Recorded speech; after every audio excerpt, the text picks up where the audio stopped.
Shalom, selamat pagi semuanya. Bersyukur, berterima kasih pada Tuhan.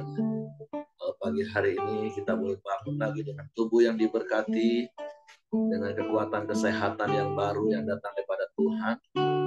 Bersyukur kita boleh ada di minggu yang baru lagi, di minggu yang terakhir di bulan Maret ini. Bersyukur buat penyertaan Tuhan yang terus Tuhan nyatakan di sepanjang hari-hari hidup kita.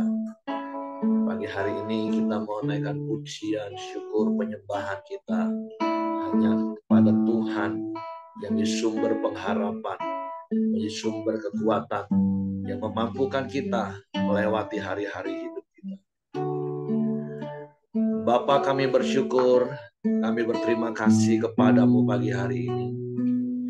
Terima kasih buat penyertaan-Mu yang ajaib dalam hidup kami.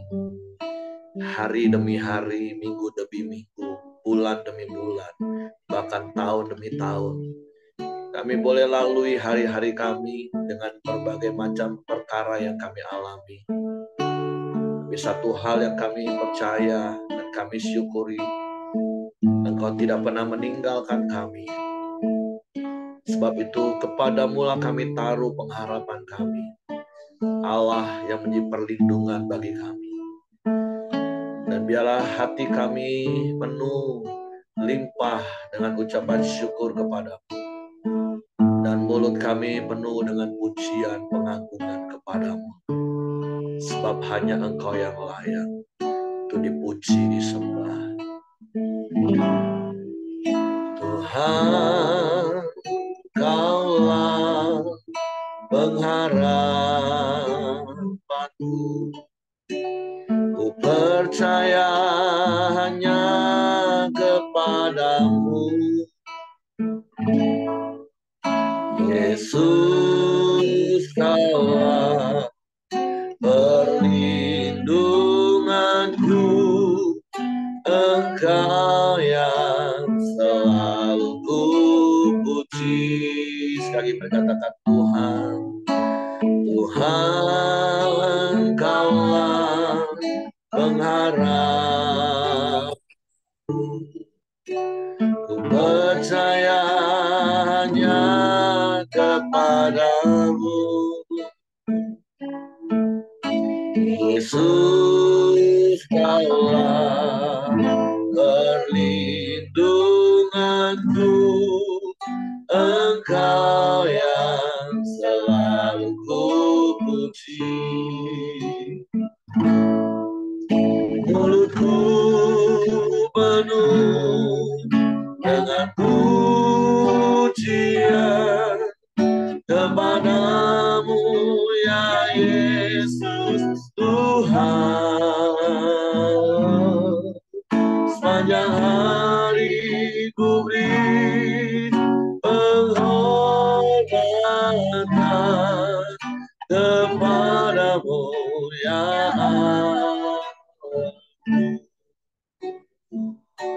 Tuhan. Engkaulah pengharapan bagi kami.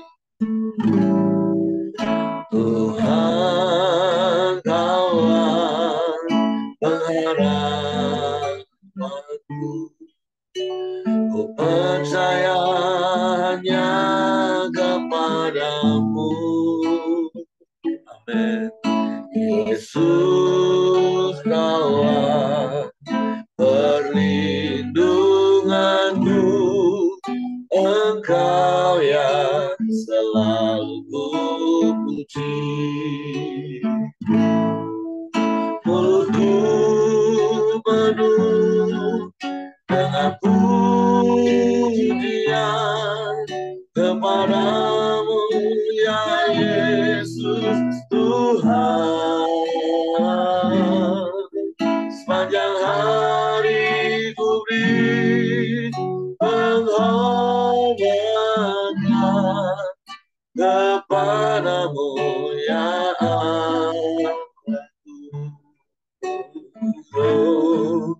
mulutku penuh dengan pujian kepadamu, ya Yesus Tuhan. Tuhan, sepanjang hariku di penghormatan kepadamu ya Allahku, kepadamu ya Allahku, kepadamu ya Allahku.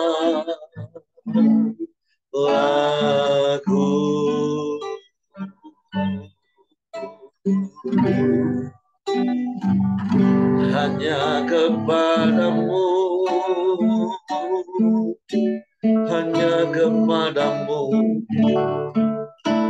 kami beri pujian dan syukur, hormat dan kemuliaan bagimu, Yesus.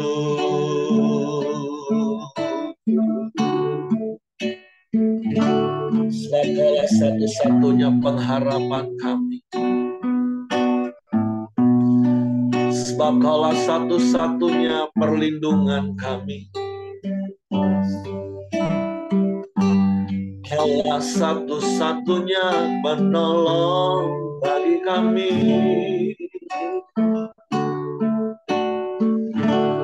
Kau yang kami percaya, tiada yang lain, tiada yang sama, hanya Engkau, hanya Engkau.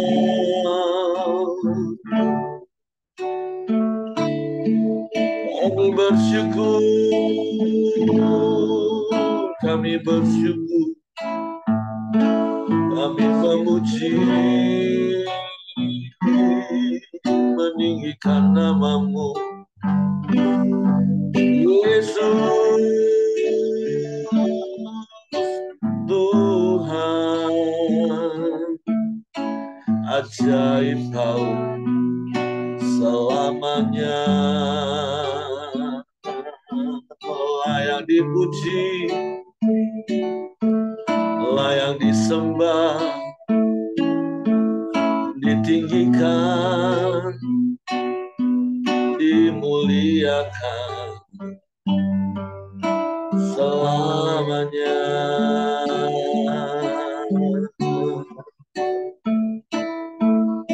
Haleluya.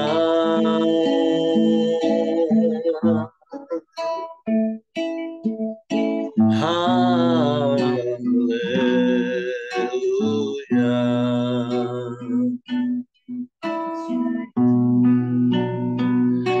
Terpujilah namamu,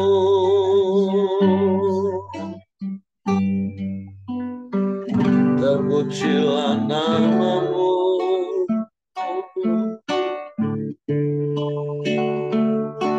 terpujilah namamu,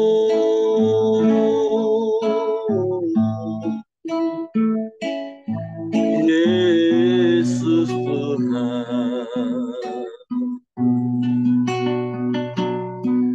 Kami sembah, kami sembah, kami sembah Bapa yang mulia, Bapa yang ajaib, tiada yang sepertimu, tiada yang lain, hanya Engkau. Terpujilah namamu, terpujilah namamu. Haleluya, haleluya.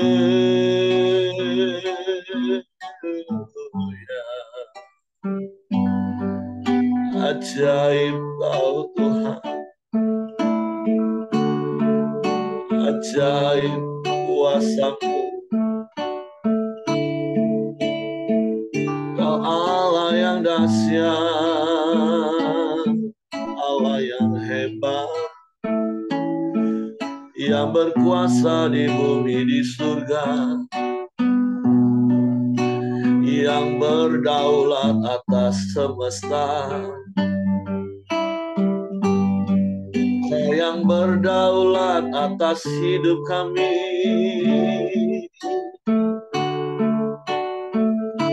Engkau yang menetapkan langkah-langkah kaki kami,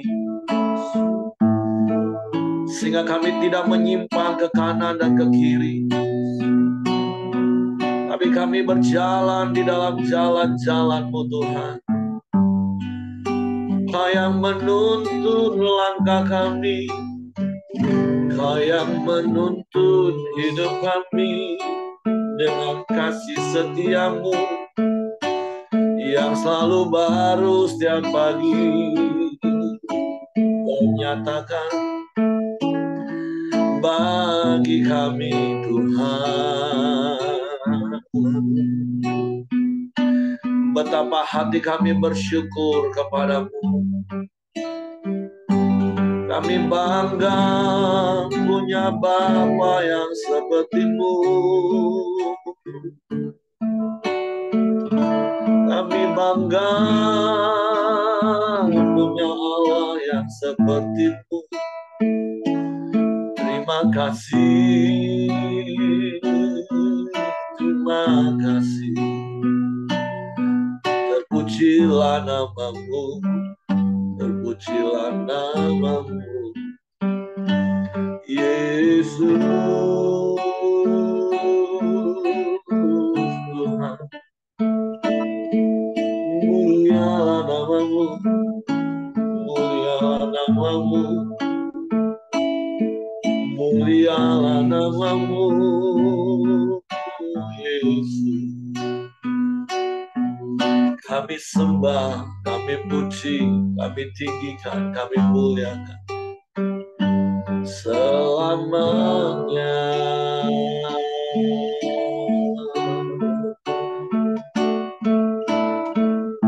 Haleluya, haleluya.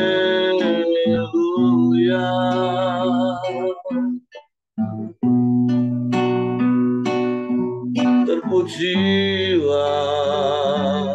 nama-Mu, terpujilah nama-Mu, Yesus.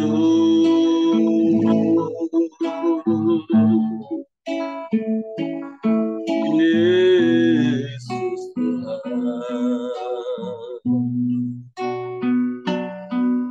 Haleluya, haleluya, haleluya. Haleluya, haleluya. Mulialah nama-Mu, mulialah nama-Mu. Terpujilah Engkau, Allah yang dahsyat, Allah yang hebat, Allah yang luar biasa, Allah yang sanggup melakukan segala perkara. Tiada yang mustahil bagi-Mu, tiada yang sukar bagi-Mu. Kau yang sanggup melakukan segala perkara dalam hidup kami. Sebab itu kami terus menanti-nantikan kepada-Mu, berharap, percaya, sebab Kau setia. Kau tak pernah ingkar janji. Kami bersyukur, kami bersyukur, kami bersyukur. Kami menyembah, haleluya. Terpujilah nama-Mu, Terpujilah namamu, Yesus. Haleluya.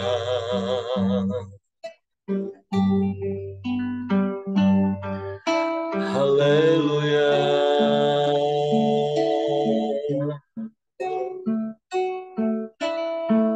Engkau baik Tuhan. Engkau sungguh baik, Kau sangat baik. Tiada yang sepertimu, tiada yang lain, hanya Engkau. Terpujilah namamu, terpujilah namamu.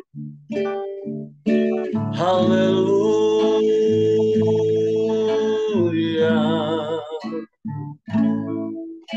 Haleluya.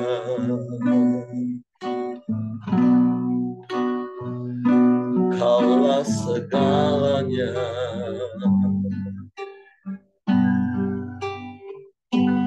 Kaulah segalanya.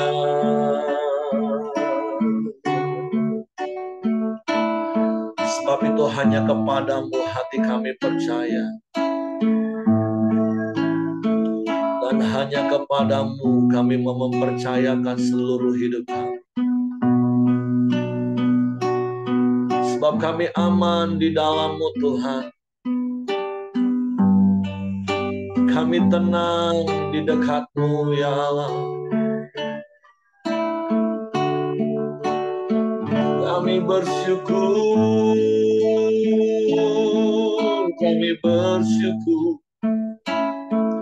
kami bersyukur, kami bersyukur. Kami menyembah, kami menyembah.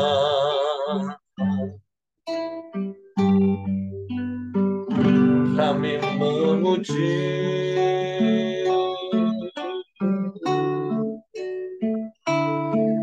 meninggikan namamu, memuliakan-Mu, Yesus Tuhan. Selamanya, selamanya, selamanya.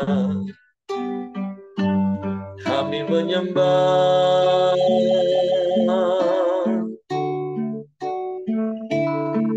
kami memuji, kami tinggikan Engkau. Haleluya.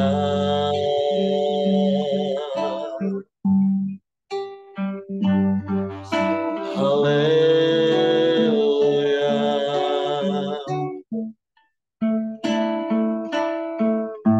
Terpujilah namamu Tuhan. Terpujilah namamu ya Allah. Engkaulah segalanya bagi kami.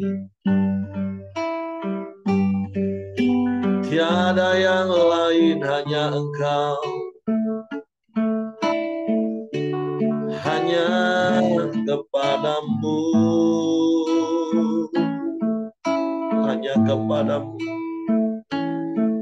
Sebab Engkaulah satu-satunya andalan dalam hidup kami. Kami tidak mau mengandalkan kekuatan kami, harta yang ada pada kami, jabatan dan pangkat kami. Tapi hanya Engkau satu-satunya yang kami andalkan. Engkau yang sudah terbukti sampai hari ini. Kau setia, Kau tak pernah ingkar janji. Kau genapi semua janji-Mu. Kau nyatakan pertolongan-Mu yang tak pernah terlambat dalam hidup kami.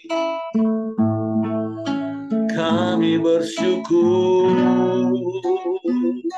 kami aman di dalam-Mu. Kami tenang di dekat-Mu. Dan seumur hidup kami mau terus tinggal di dalam-Mu dan Engkau di dalam kami. Sebab Engkau Immanuel, Allah yang beserta kami. Engkau Allah El Shaddai, Allah yang maha besar. Dan kami mau berkata Ebenezer, Ebenezer. Sampai sejauh ini Engkau yang menolong hidup kami. Tak pernah terlambat pertolongan-Mu. Kami bersyukur, kami bersyukur. Sebab itu kami terus perlu Engkau Tuhan. Sedetik pun kami tak akan dapat lewati hari-hari kami tanpa-Mu. Sebab hanya di dalam-Mu kami temukan kasih yang ajaib, kasih yang sejati. Kami bersyukur, kami bersyukur, kami bersyukur.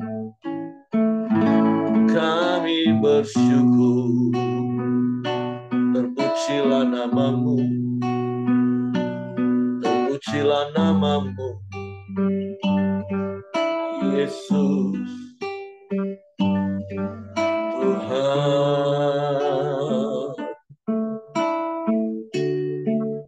Karena tiada tempat lain di mana kami dapat berlari dan kami mendapatkan selamat.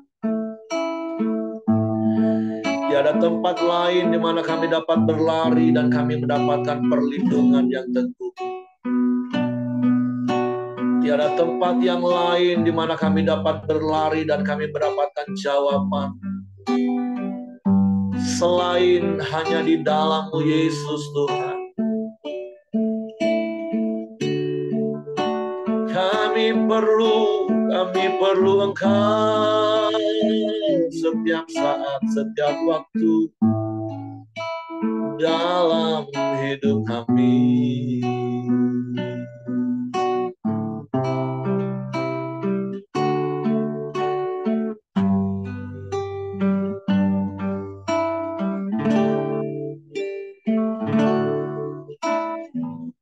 Kemanakah kami mencari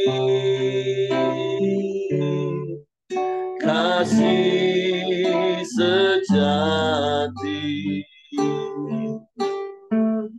Kemanakah kami berseru saat badai datang menderu? Yang kami tahu hanya Kau yang mampu pulihkan segala sesuatu. Sekali mereka katakan, kemanakah kami mencari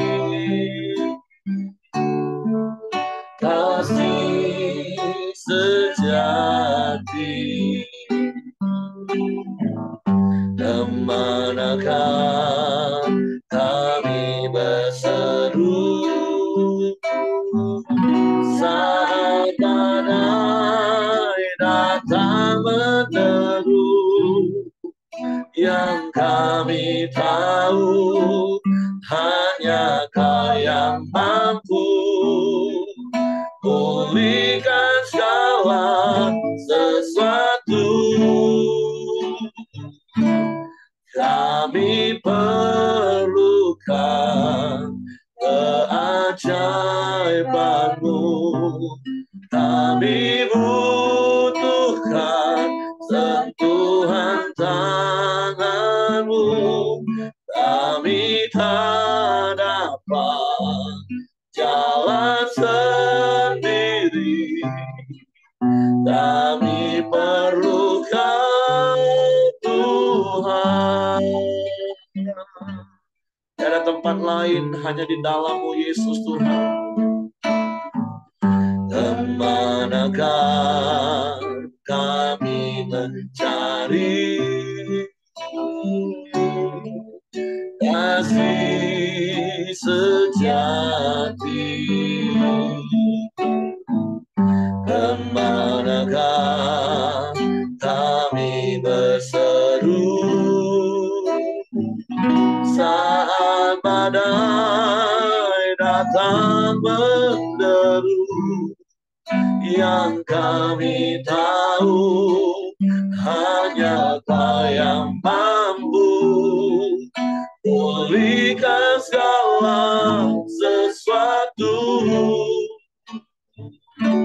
Kami perlukan keajaiban-Mu. Kami butuhkan sentuhan tangan-Mu. Kami tak dapat jalan sendiri. Kami perlu Kau, Tuhan. Kami perlukan keajaiban-Mu. Kami butuhkan sentuhan tangan-Mu.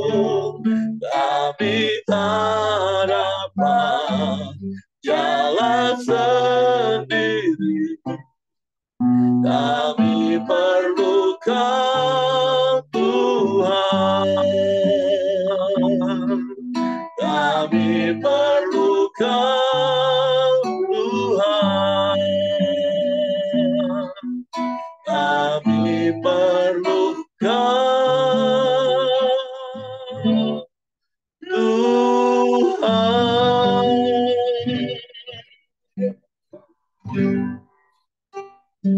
Ini ungkapan hati kami, Tuhan. Kami perlu Engkau dan hanya Engkau satu-satunya. Karena tidak ada tempat lain kami dapat berlari dan kami mendapatkan pertolongan. Tidak ada tempat lain di mana kami dapat berlari dan kami mendapatkan jawaban yang pasti dan yang tepat bagi kami. Hanya di dalam-Mu, Yesus, Tuhan. Sebab itu kami berseru, kami perlu Engkau setiap waktu dalam hidup kami. Dan kami tak dapat hidup tanpa-Mu, Tuhan. Kami butuh kekuatan-Mu, kami butuh kasih karunia-Mu. Untuk kami mampu dan cakap menanggung segala perkara yang Kau izinkan terjadi dalam hidup kami. Sehingga kami mendapatkan pertolongan yang tepat pada waktu. Mendapatkan jawaban yang tepat sesuai yang kami perlu. Sebab sungguh hanya di dalam-Mu, Tuhan. Bahkan di dalam firman-Mu kami akan menemukan ada banyak jawaban. Ada kekuatan, ada penghiburan yang akan meneguhkan hati kami. Sebab itu kami mau Engkau terus ada dalam hidup kami. Dan firman-Mu berkuasa dalam hati kami. Sebab itu pagi hari ini kami buka hati kami lagi untuk firman. Roh Kudus, tolong kami untuk mengerti dan memahami firman. Sehingga kami percaya firman-Mu dan kami melakukannya dalam hidup kami. Dalam nama Yesus kami sambut firman-Mu. Haleluya, haleluya. Amin.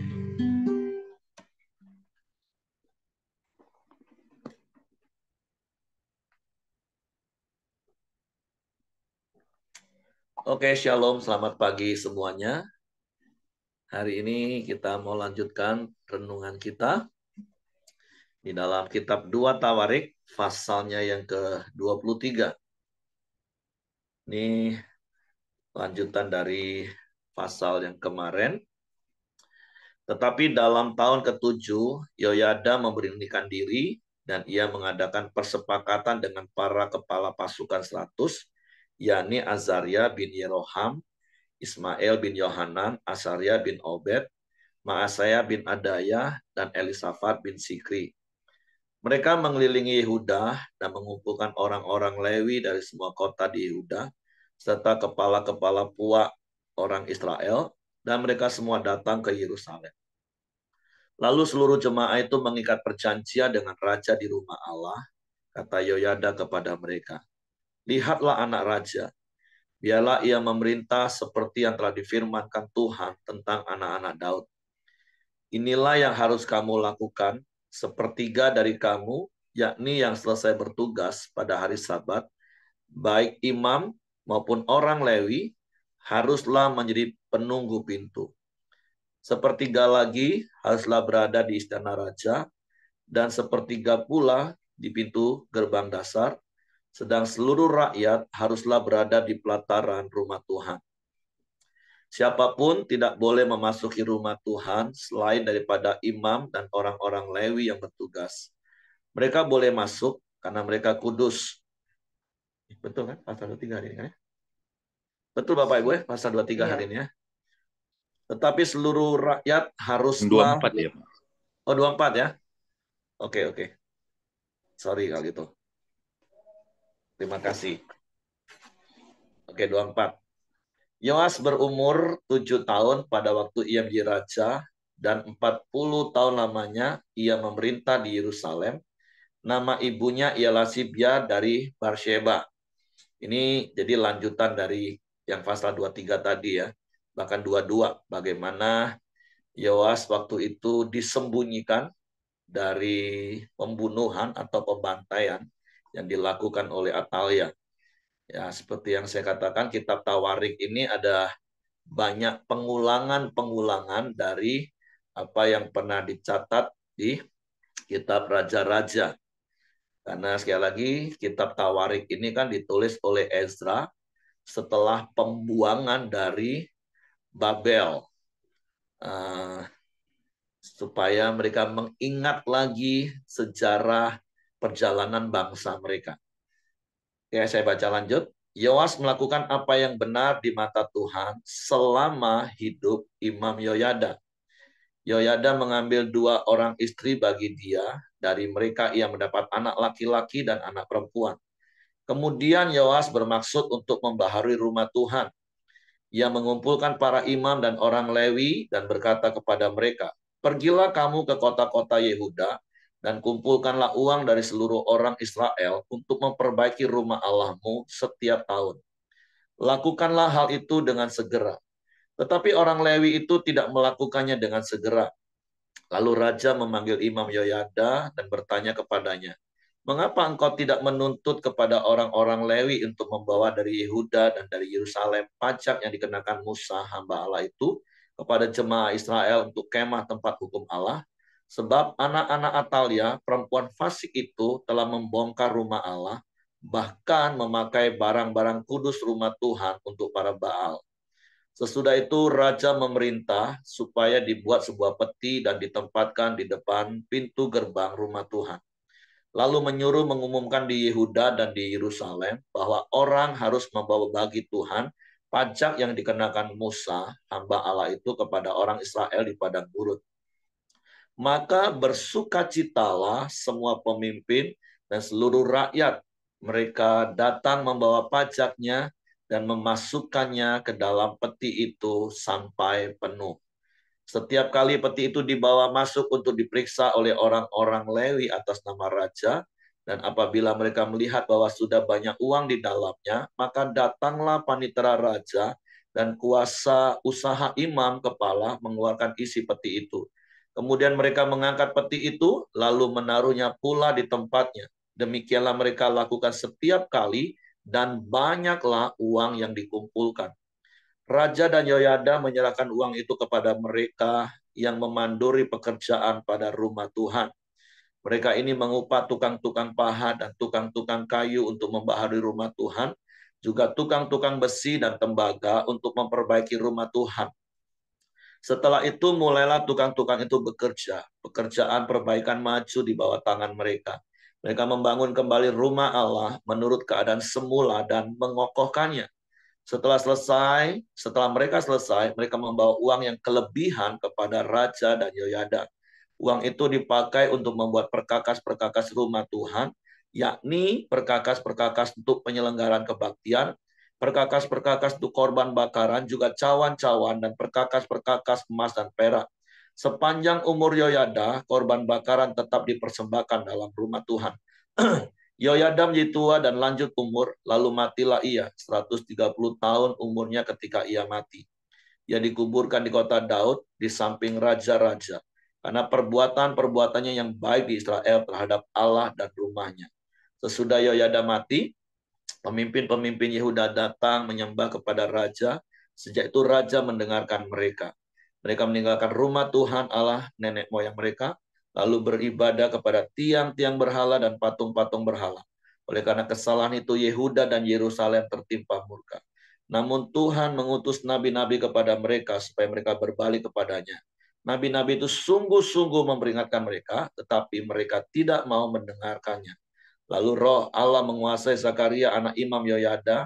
Ia tampil di depan rakyat dan berkata kepada mereka, beginilah firman Allah. Mengapa kamu melanggar perintah-perintah Tuhan sehingga kamu tidak beruntung? Oleh karena kamu meninggalkan Tuhan, ia pun meninggalkan kamu. Tetapi mereka mengadakan persepakatan terhadap dia, dan atas perintah raja mereka melontari dia dengan batu di pelataran rumah Tuhan. Lalu Yoas tidak mengingat kesetiaan yang ditunjukkan Yoyada ayah Zakaria itu terhadap dirinya. Ia membunuh anak Yoyada itu, dan pada saat kematiannya berseru, semoga Tuhan melihatnya dan menuntut balas. Pada pergantian tahun, tentara Aram maju menyerang Yoas dan masuk ke Yehuda dan Yerusalem. Dari bangsa itu semua pemimpin habis dibunuh. Mereka dan segala jarahan dikirim mereka kepada raja negeri Damsyik. Walaupun tentara Aram itu datang dengan sedikit orang, namun Tuhan menyerahkan tentara yang sangat besar kepada mereka. Karena Yehuda telah meninggalkan Tuhan, Allah nenek moyang mereka. Demikianlah orang Aram melakukan penghukuman kepada Yoas. Ketika mereka pergi daripadanya, mereka meninggalkannya dengan luka-luka berat. Pegawai-pegawainya mengadakan persepakatan terhadap dia karena anak Imam Yoyada itu. Lalu membunuhnya di atas tempat tidurnya. Ia mati dan dikuburkan di kota Daud, tapi tidak di pekuburan raja-raja. Mereka mengadakan persepakatan terhadap dia adalah Zabat anak Simeat perempuan Amon dan Yosabat anak Simrit perempuan Moab, tentang anak-anaknya dan ucapan-ucapan ilahi yang banyak terhadap dia, serta tentang perbaikan rumah Allah. Semua itu tertulis dalam tafsiran kitab-kitab raja. Maka Amasya anaknya menjadi raja menggantikan dia. Jadi hari ini kita belajar tentang Yoas. Dan ada beberapa kebenaran yang tentu kita belajar. Dan berkali-kali saya selalu katakan, yang baik yang dicatat di dalam perjanjian lama itu menjadi contoh untuk kita ikuti dan tiru. Tetapi apa yang tidak baik tentu itu menjadi peringatan. Karena memang itulah tujuan dari firman Allah ini dicatat, ditulis. Nah, di dalam ayatnya yang kedua, di situ dikatakan Yoas melakukan apa yang benar di mata Tuhan selama hidup Imam Yoyada. Nah, apa yang kita bisa belajar dari hal ini? Makanya kalau hari-hari ini, ya khususnya Pelita ya, kalau boleh ditanya, apa sih brandnya Pelita? Pemuritan. Nggak ada kata lain.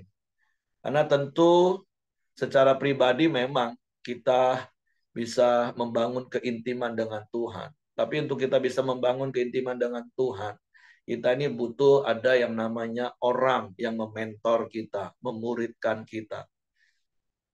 Supaya apa? Supaya mereka bisa menolong kita, mereka bisa meneguhkan kita, mereka bisa mengajarin kita, mereka bisa menjadi teladan bagi kita untuk kita bisa hidup benar di hadapan Tuhan.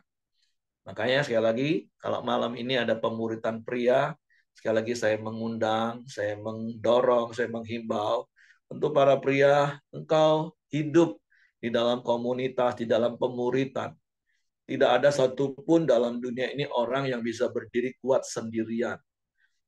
Selalu butuh orang lain untuk menolong, menopang, berjalan bersama-sama. Makanya ada istilah ngomong gini, kalau engkau mau berjalan cepat, ya memang berjalan sendiri.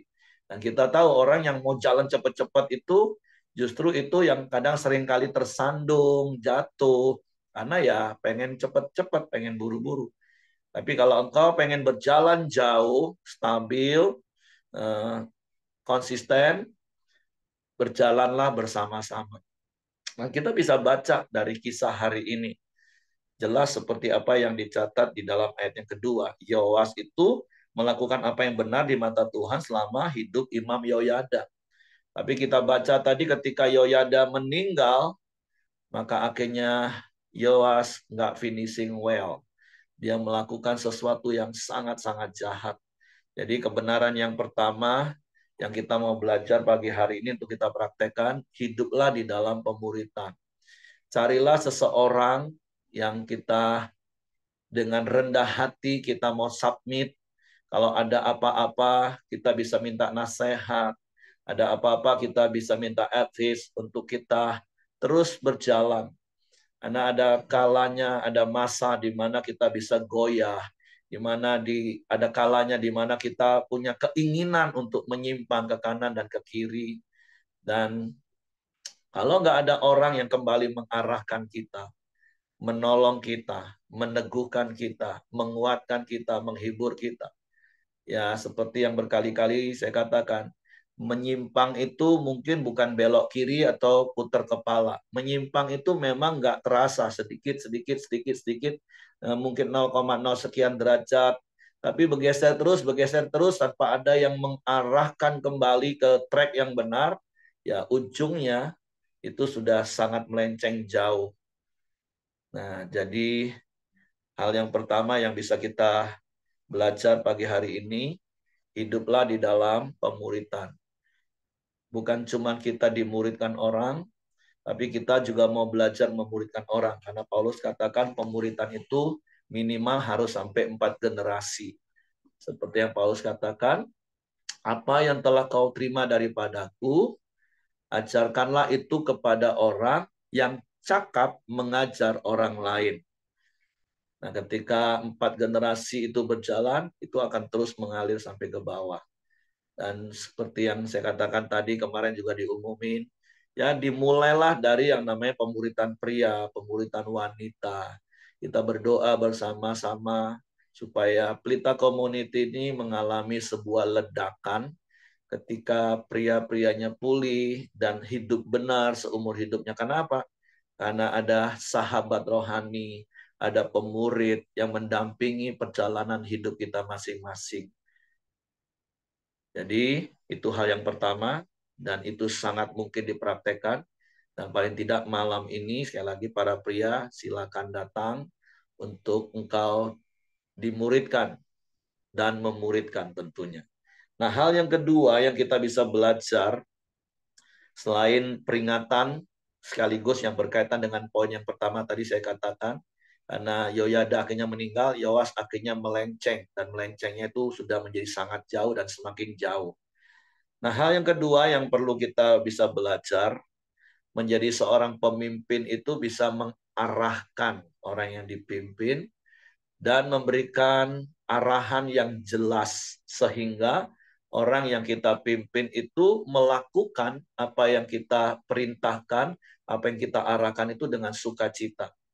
Jadi seperti apa yang kita baca di ayat-ayat berikutnya, bagaimana akhirnya Imam Yoyada, Yoas, dan orang-orang Lewi yang secara khusus mengelola bait Allah yang sudah dirusak oleh Atalia sebelumnya. Nah, mereka ingin kembali memulihkan bait Allah itu. Dan salah satu caranya adalah mereka kembali memberlakukan bea atau pajak, bea cukai atau pajak bagi setiap orang yang datang ke bait Allah. Makanya diberi kotak. Jadi bukan dipungut. Nah, ya sama seperti pelita lah ya. Kita taruh kotak di depan pintu waktu masuk nggak dipungut ya. Harusnya itu dengan sebuah kesadaran penuh sebagai kasih Tuhan dengan sukacita, bahkan kalau tadi kita baca ayat ini mereka memberi dengan sukacita. Kenapa? Karena tahu arahannya jelas uang ini mau kemanakan. Dan kemudian dipertanggungjawabkan dengan tepat. Karena kalau kita tadi bacakan, uang itu akhirnya ketika penuh dikeluarkan dengan saksi, terus kemudian diserahkan kepada yang berwenang untuk melakukan tugas, yaitu orang-orang Lewi dan tukang-tukang. Kemudian ketika ada lebihnya pun dikembalikan, ada laporan. Nah, bersyukur ya Pelita Community mempraktekkan hal seperti ini. Keuangan kita open, keuangan kita terbuka, keuangan kita jelas, dipergunakan untuk apa, ada pertanggungjawabannya jelas, dikelola dengan baik. Sehingga sekali lagi kami melihat jemaat Pelita ya khususnya ya, mereka bisa memberi dengan sukacita. Bahkan contoh yang apa yang sedang kita lakukan selain dari persepuluhan yang Bapak Ibu rutin bawa setiap bulan, persembahan yang Bapak Ibu beri setiap minggu. Contoh seperti tahun kemarin yang masih berlanjut sampai hari ini ketika para pemimpin menjelaskan tentang pembangunan SMP. Nah, jemaat dengan sukacita memberi. Dan beberapa minggu yang lalu kita memberikan pertanggungjawaban. Oh ini loh pembangunan SMP sudah sampai batas ini. Dananya ya masih kurang sih memang. Dan tapi kita berdoa, kita percaya Tuhan akan mencukupkan semuanya.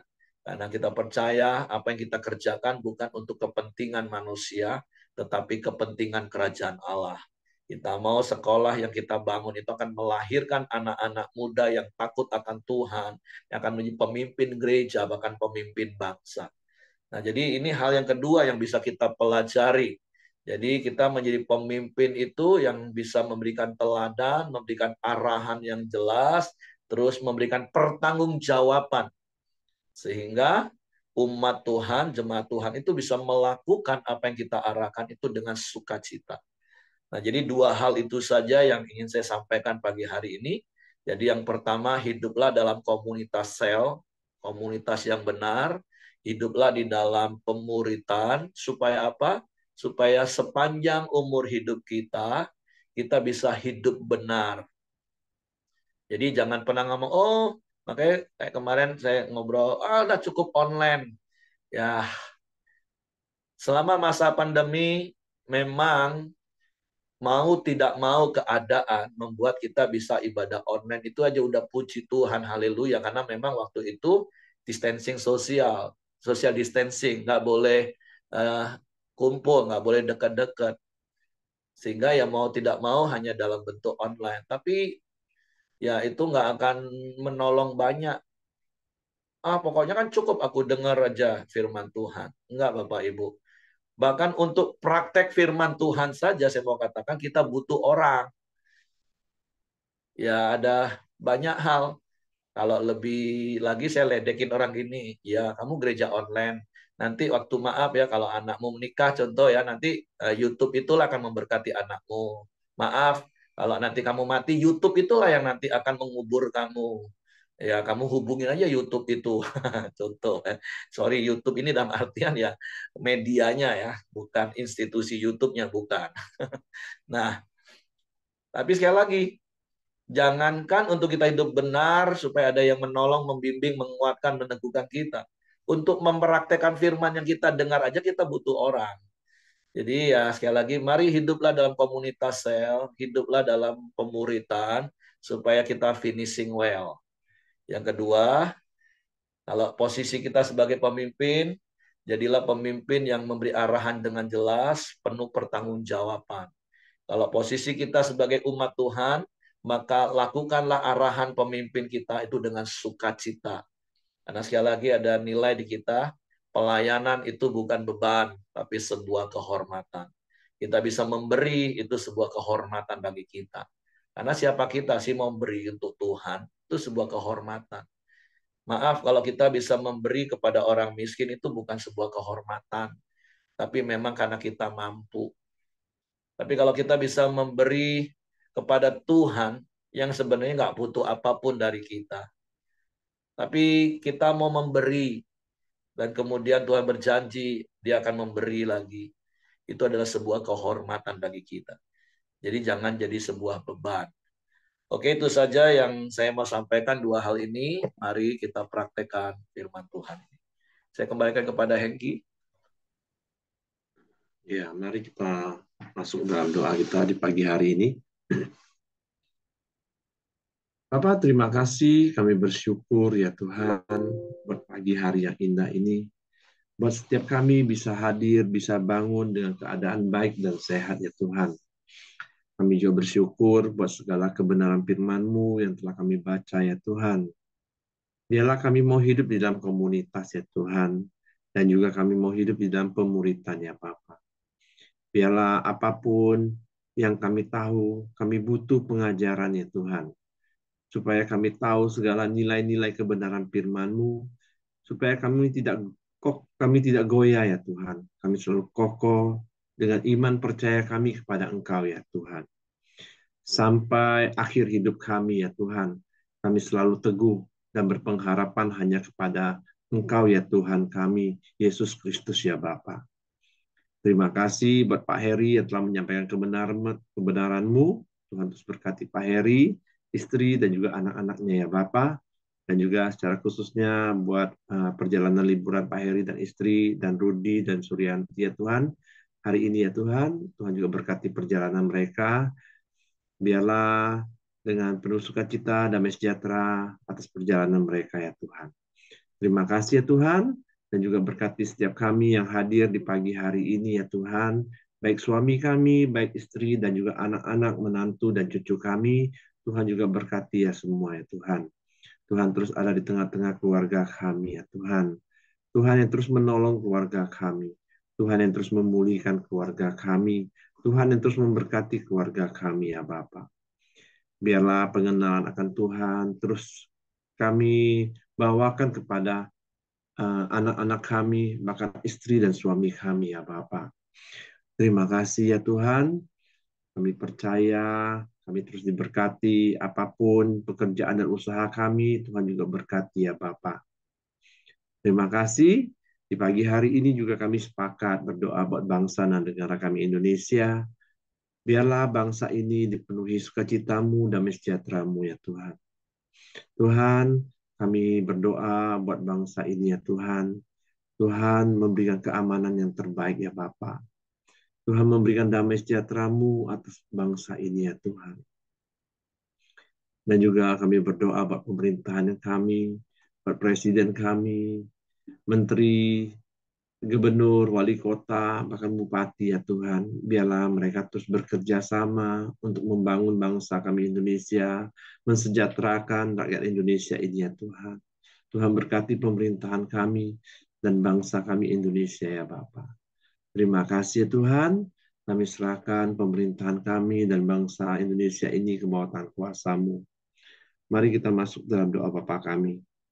Bapa kami yang di surga, dikuduskanlah nama-Mu, datanglah kerajaan-Mu, jadilah kehendak-Mu di bumi seperti di surga. Berikanlah kami pada hari ini makanan kami yang secukupnya, dan ampunilah kami akan kesalahan kami, seperti kami juga mengampuni orang yang bersalah kepada kami. Dan janganlah membawa kami ke dalam pencobaan, tapi lepaskanlah kami daripada yang jahat. Karena Engkau punya kerajaan dan kuasa dan kemuliaan sampai selama-lamanya. Amin. Akhirnya silakan.